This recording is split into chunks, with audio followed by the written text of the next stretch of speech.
I think it's time for Bob Iger to go, and I think everyone else kind of agrees at this point.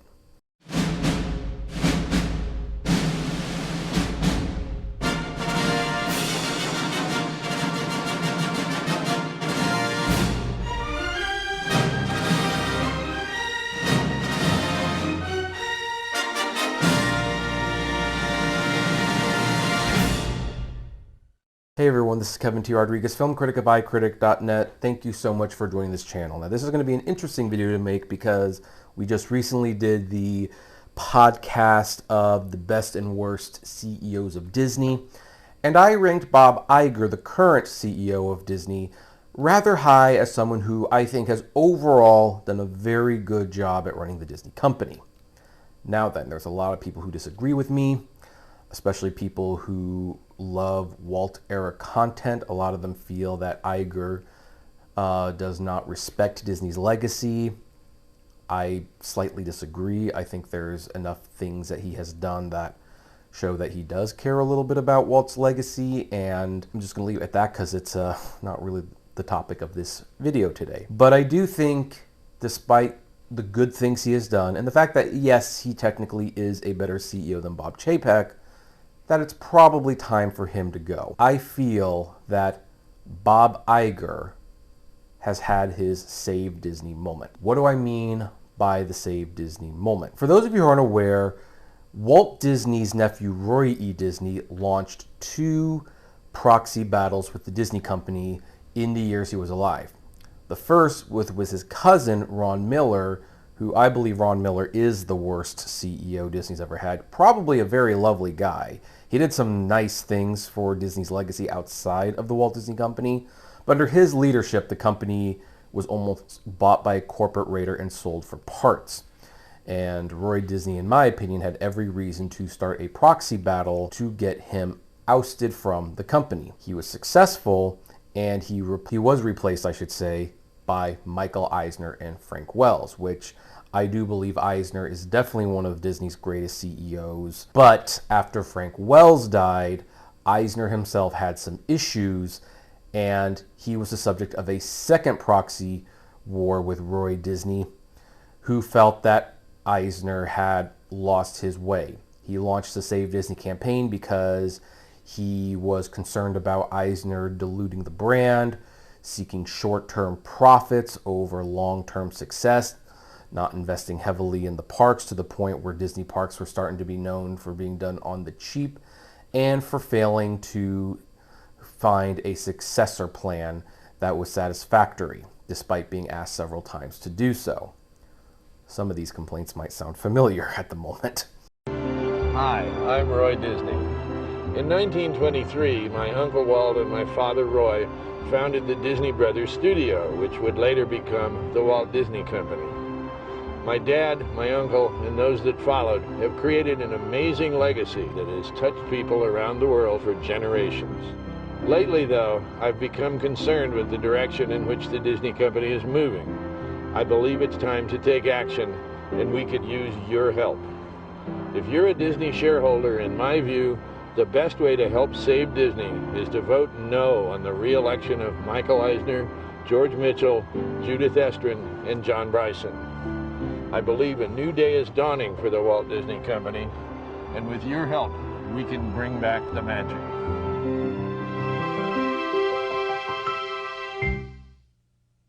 And that proxy battle was mostly successful. While Eisner ultimately ended up resigning of his own volition, he did lose his co-chairmanship title or something like that. He remained the chief executive officer, but he did lose a major title that he held because of this proxy battle. When Roy Disney launched the Save Disney movement, it was because his contract was not extended and he felt that the company was heading in the wrong direction, and the board basically forced him out due to a old age clause that the company has that is not really enforced very well. It's basically enforced when the company doesn't like you and they want you gone, but if you're okay in their books, they don't force you to retire by a certain age. Well, for a lot of people, Save Disney was something that they had heard about in advance, but their big Save Disney moment was when Pixar announced that they would not be renewing their contract with Disney. Steve Jobs made this big announcement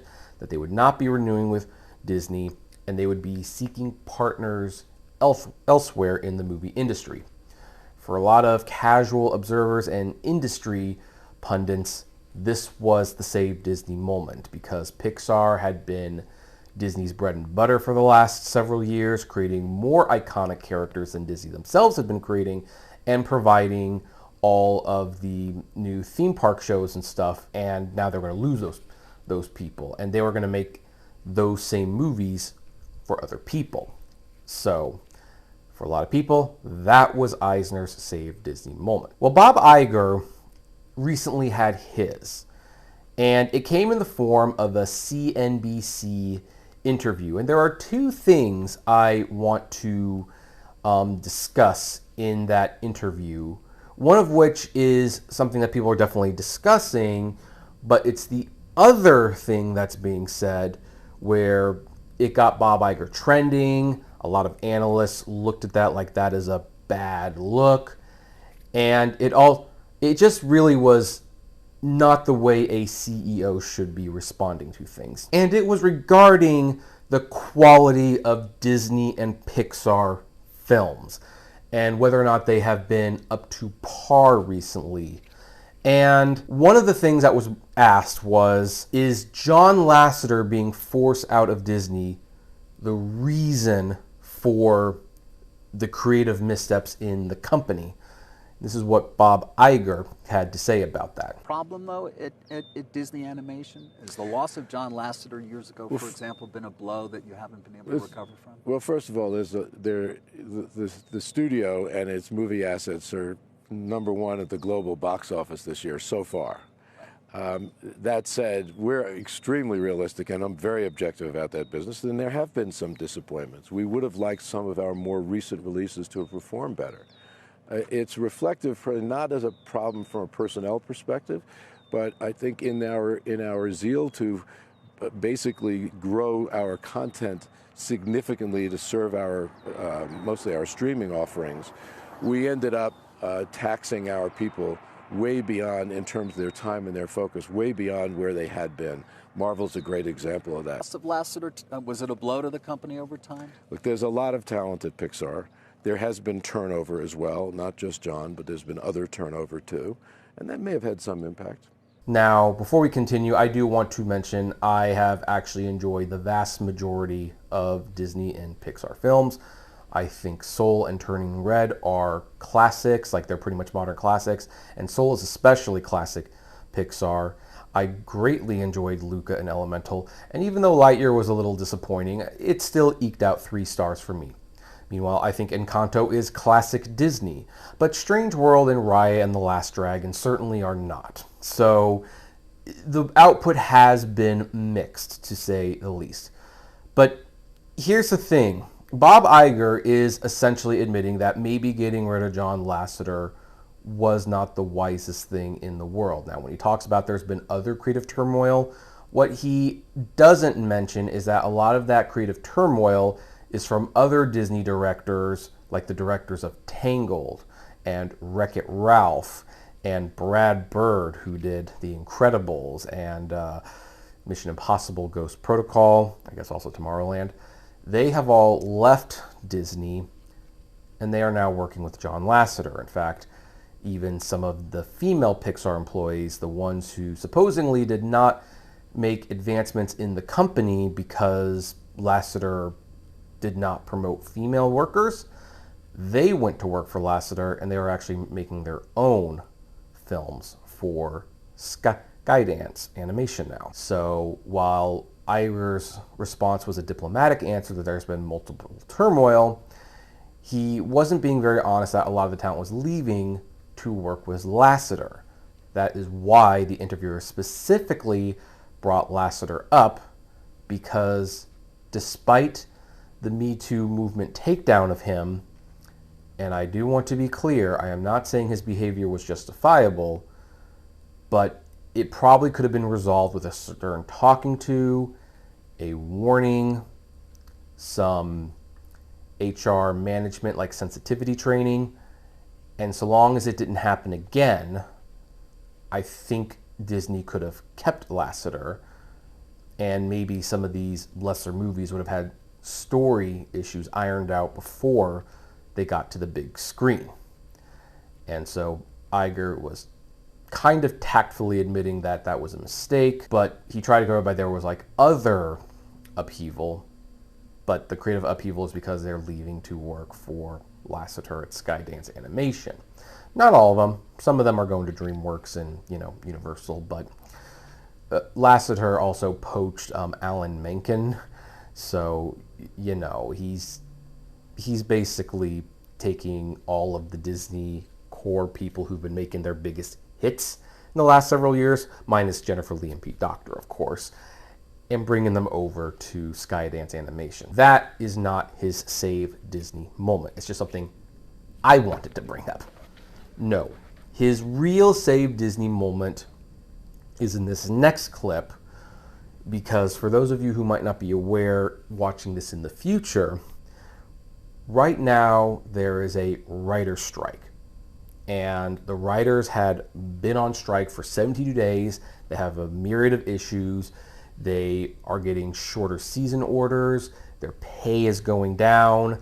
There's a concern that with the rise of ChatGPT and AI, that studios will pay a pittance for a story pitch and have the computer write the script based on that pitch and then not give them credit. There's a lot of things the writers are concerned about, rightfully so, and they are not asking for much.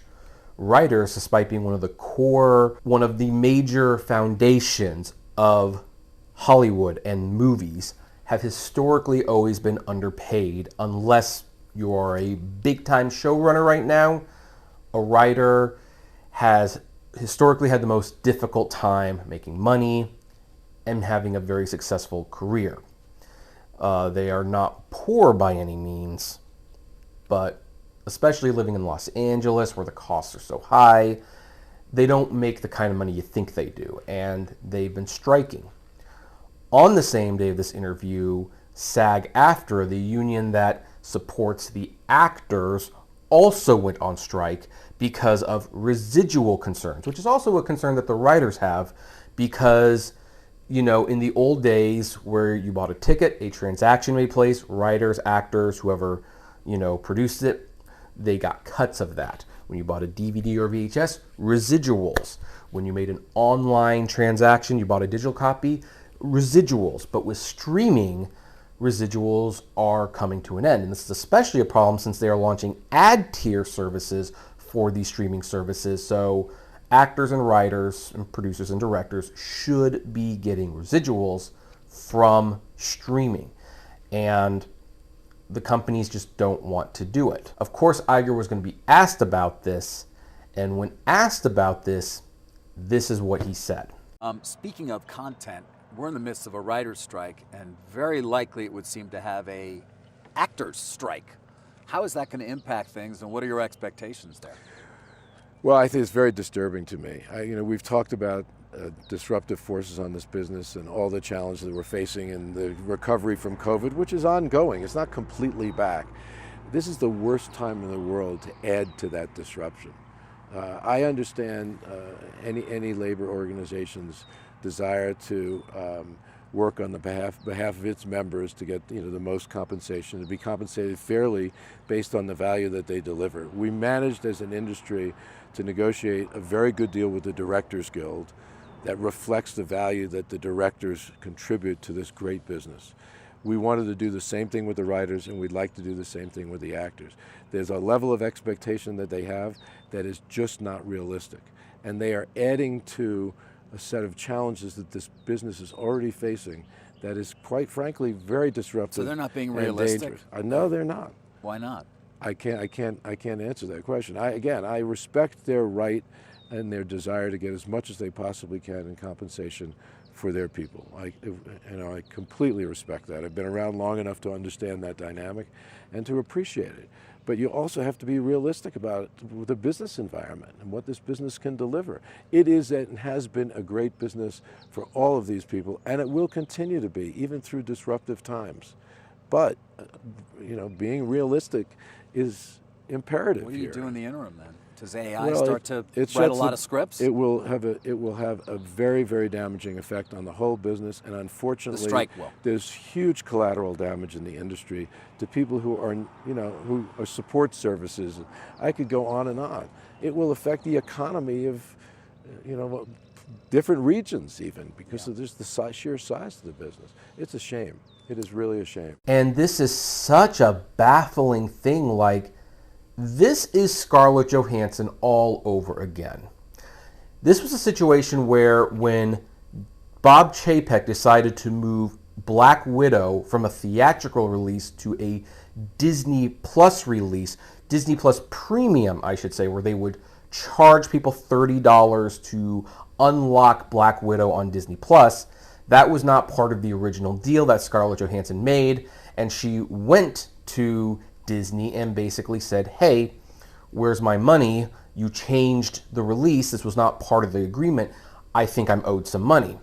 Disney basically said no. Scarlett sued them, and Disney put out this really bad statement blaming Scarlett for being, greedy about the current economic times and COVID's going on, and she just cares about money, and it was a very bad look. It was a very bad look. And Iger himself criticized Disney's response. It's like, that is not the kind of response you make. You don't blame COVID because here's the thing. Disney's making money off Black Widow. Apparently it's not greedy for them to figure out how to make money off Black Widow, but Scarlett Johansson can't. This woman needs to be put in her place. It was a terrible look. Absolutely terrible.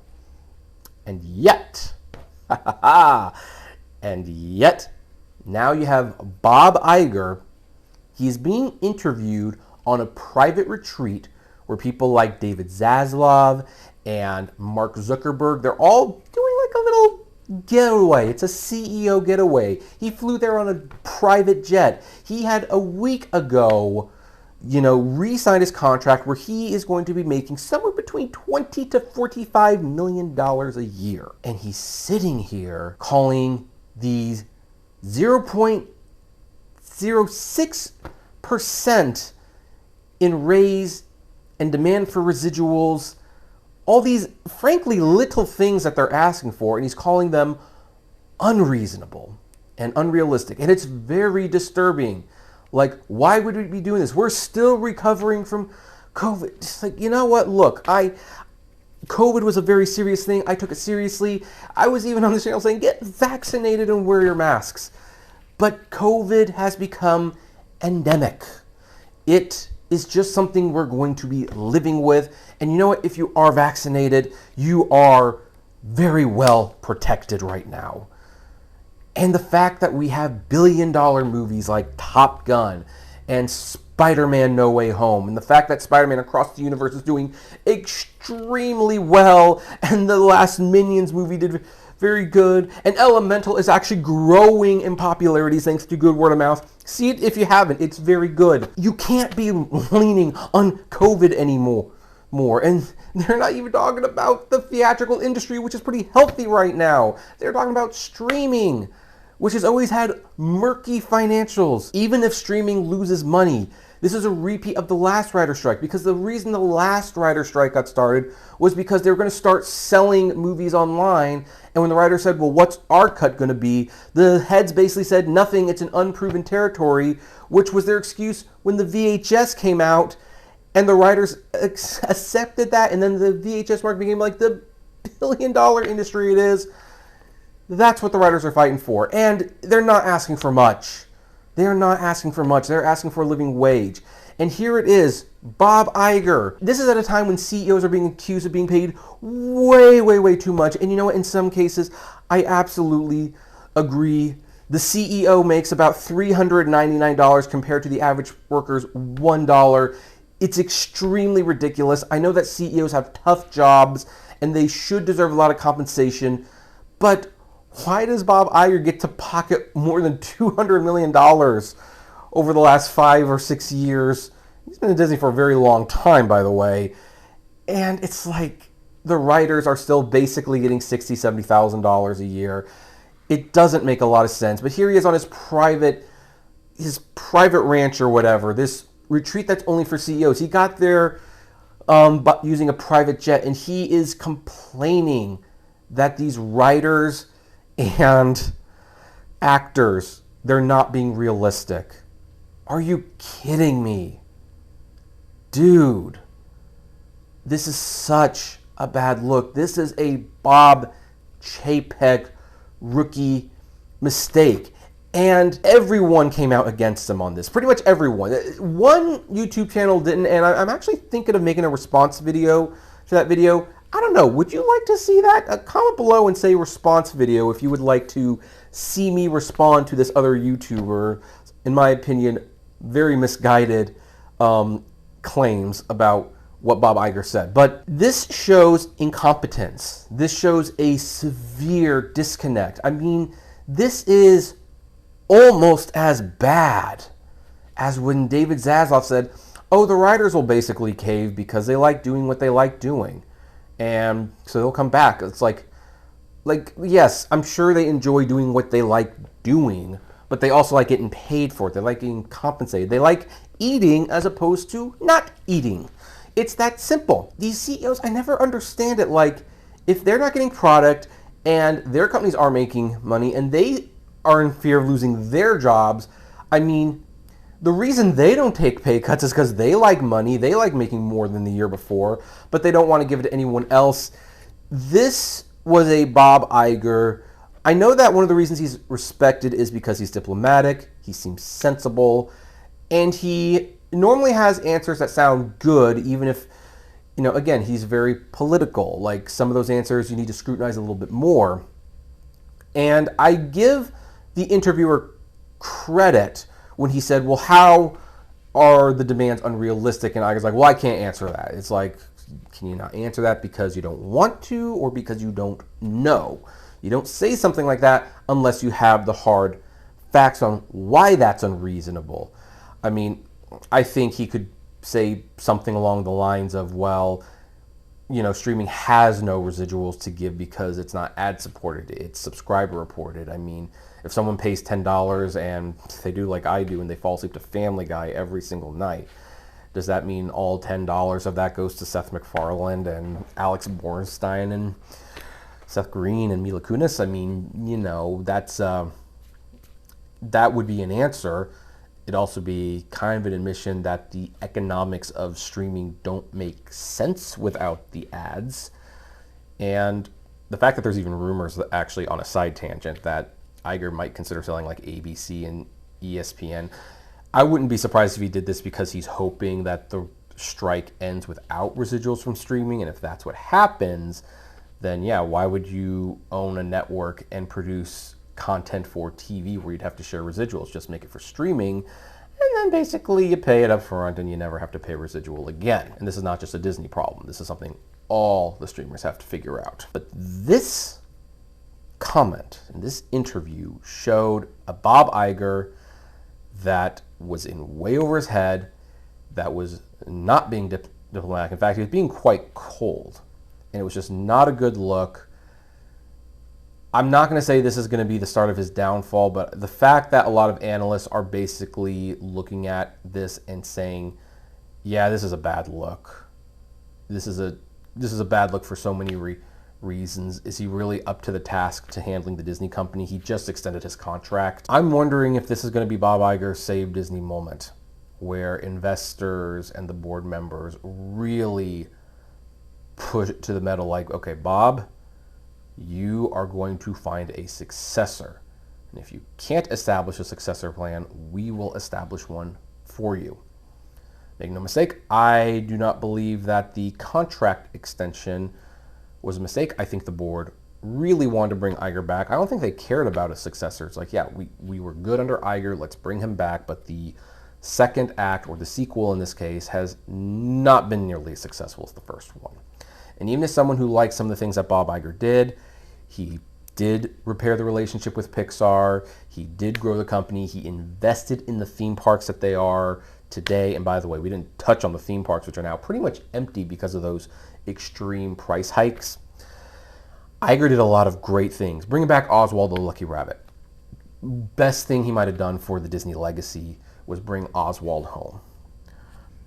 That being said, he definitely lost his way after the Fox purchase, and he seems way, way in over his head. And the fact that he was not able to come off as being sympathetic to the people that make his business run the way it does was one of the worst things he could have done. And it's going to be interesting to see what happens going forward. Now, with that being said, I would end this, but we got to do one more thing. This could have been a podcast episode. I can't do much for the writers, but I'm going to do this. I'm going to shave this look, and I will not reshave until the strike is over. I should have done this on day one of the writer's strike. I am going to do it now that 2 unions are striking, and barring the boss of my company or maybe my wife saying that it needs to go, I will not shave again until this strike is over. Let's do that now.